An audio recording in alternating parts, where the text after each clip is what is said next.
Internees 40 years on, anger lingers over imprisonment without trial, by Anthony Neeson. It wasn't just a case of round up the usual suspects. It was round up everybody and anybody. Suspect or no, 40 years after the introduction of internment without trial, a group of ex-internees is preparing to take legal action against the British government. Damn Tories. On Tuesday, the 40th anniversary of the morning the internment raids began on August 9, 1971, 6 former internees handed over rights to British Secretary of State Owen Patterson. At Stormont, as they and Netters prepared to indict the British government for their disastrous strategy. The following year, 1972, was to be the bloodiest year of the Troubles, and internment has long been viewed as a spark that ignited a fire that will last for well over 2 decades. The 6, including the mother, whose 2 children were taken into care of social services while she was interned, have high hopes that the civil action will prove successful.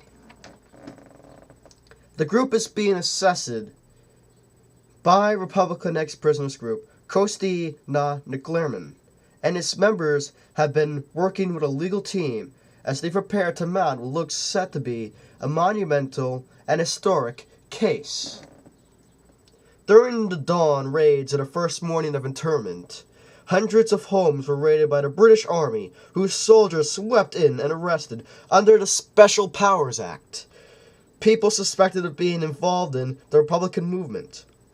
Over 2,000 people were interned.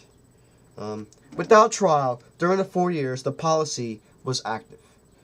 Many were tortured and beaten. The vast majority were nationalists, many of them unconnected with the political upheavals that were sweeping the North at the time. Official documents uncovered recently released under the Dirty Year Rule show that the searches and arrests were entirely indiscriminate, and the Army was instructed to arrest any adult they came across in the house if they could not apprehend the person they had intended to detain. The once confidential British document also described August 9, 1971 as D-Day, and show that as early as 1973, questions were being asked as to why only the Catholic community was being targeted. The legal challenge being taken is inspired by a case involving Kenyan ex-prisoners from the country's Mau Mau rebellion that is currently going through the British courts. Hold on one second. We're sorry, the number you have dialed is not in service at this time. Okay, I'm back. The London firm working on the Kenyan case is giving support and guidance, and we have a local solicitor working on in here. We also hope that some barristers will take on the case, said Jim McKeeve of Kosti.